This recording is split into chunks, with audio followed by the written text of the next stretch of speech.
Hello and welcome to another update video about Bitcoin. Just a brief look here at the daily chart. I have to say, Bitcoin itself didn't really crash that much. We had some strong altcoin sell-offs yesterday, but Bitcoin actually itself didn't really suffer that much, right? What are we talking about? Bitcoin was at 100K, we're now at 97, so that's not anything substantial, but the altcoins, they suffered significantly, right? They suffered significantly, which is, I think, had the altcoins not sold off significantly, people wouldn't really care that much, I think, because Bitcoin was really just within what would be normal volatility, and Bitcoin is still caught in the range.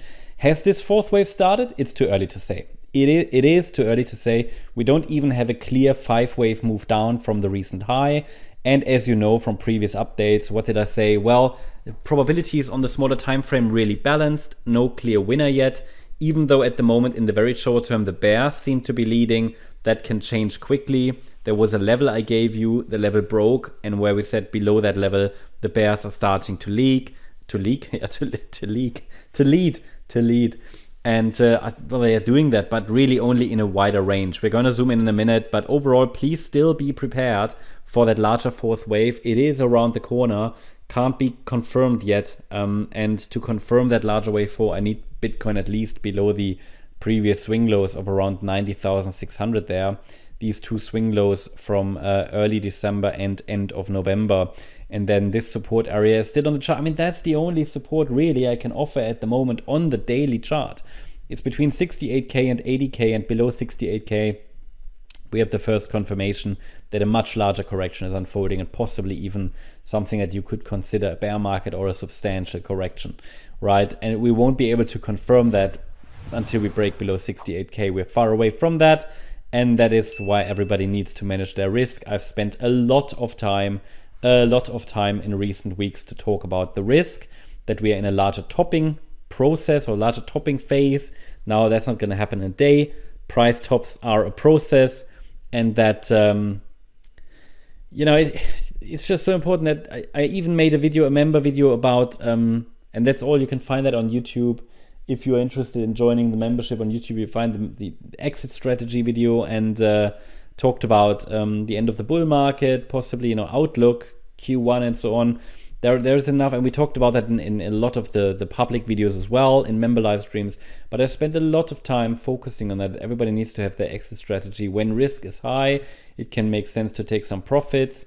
And when we're back in support areas, risk is low. A lot of coins have now dropped back into support areas, but the risk was high when they were extended and in a third wave without much pullback, right? So that is why typically the levels tell us the risk. That's what it's about, right? The wave, as I always say, the wave counts themselves, they are not so important. The wave counts are only a tool to give us the risk levels that we have, right? Yes, they give us a roadmap, but they give us the parameters to understand when the prices are deviating from that roadmap. That means they are the risk levels, support and resistance on different time frames and so on, right? And with the wave counts, we also understand when a structure has a higher probability and when not so much. But it's all about the levels. When the price is far away from the key levels, you have to understand, okay, risk is high. Am I comfortable with that risk? And if not, it might make sense to take some profit. I saw in the reactions today that a lot of people didn't take profit, over leveraged, over positioned. I see it in the YouTube comments. Luckily, I shouldn't say luckily, it's been hard work, but our community is rather relaxed, I think. But everybody who came, people who came recently into the crypto space, they, of course, they panic a little bit. But let me tell you, even days like these on the altcoin, in the altcoin sector, right? It happens every few months. So it's like, it's nothing that is, and then there's typically a bounce the next day, and yeah, we'll see. For now, looking at the smaller time frame on the Bitcoin chart, we're still in an overall larger range. So Bitcoin is still just in the price region. 1 second. That we, let's say in an unchanged price region.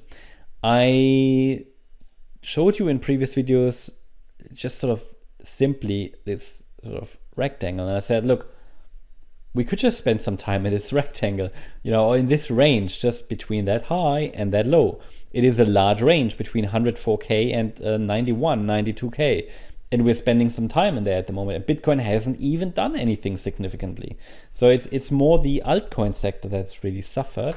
So Bitcoin could go a little bit lower still. I shared yesterday around the same time with you this potential 1-2 setup that started to develop, where we had a possible 5-wave decline in wave 1 and a 3-wave rally in wave 2. I could only identify this 1-2 setup to the downside, which presented the setup for lower prices, because the rally was in 3 waves, clearly. So then we said, okay, that's a possibility. It will sell off further as per the yellow count. Can I rule out something more bullish? No, because that's where in this range probabilities are fairly balanced. Still, because we haven't really broken out of a range. We're still below that recent high and above that recent low. And we're just chopping around here. And then we have another 1-2 setup that we talked about earlier today, and the price stayed below that level, price stayed below resistance, reached some targets there in the 94 to 95K area, and is still holding below Fibonacci resistance. So the local trend is clearly down, but I cannot recognize the microstructures very well down here. As you can see, some of those microstructures might be hidden in these wicks. So it's difficult to say, do we get another low? Or do we even get 2 more lows? So my idea was, look, I give you resistance, because that's whenever we have these liquidation events, often clearer. The levels are often more meaningful than the microstructures anyway. And especially when we have liquidation events like these, even though there wasn't that much on Bitcoin's chart, more on the altcoin charts, but still, best to have a resistance area to watch. And the first resistance to watch is 97,930. The 50% retracement of the last decline, and is an indication, if that's broken, that a low could have formed, some kind of a low. And if we then also see a break above the last swing high, which I have labeled yellow wave 2, the yellow wave 2 top here at 100,470, then it would be further indication that a low has actually formed. And we're back in the range, and then the bull's starting to take the lead. And it is this epic battle, which I, in one of our last signals on Discord, compared to the battle to destroy the Death Star in Star Wars, right? It's just for fun, right? But just as an analogy, it's the bulls and the bears, and it's an epic battle there. And overall, there's, in the short term here, no clear winner yet, right? Even though in the short term, the bears might be leading, yes, but they really only clearly lead once we get a 5-wave move down, which we don't really have, as you can see. So it looks more like a 3-wave move down at the moment. So again, you can talk up and down this stuff. It's it means, what does it mean for your portfolio? That's the question. And also, what does it mean tactically? So because we are still watching for higher prices overall in this cycle, pullbacks can be opportunities. And however, because of the uncertainty and the ambiguity of the wave structures in the short term, and it can make sense just to be a bit careful there, trading smaller and waiting a little bit until the dust has settled. That's the update about Bitcoin. Hope you liked the update. If you did, please hit the like button, leave a comment, and subscribe. And if you really like the content, then please check out the channel membership. Also, make sure that you follow us on Instagram and Twitter for additional content. Thanks a lot for watching. Bye-bye.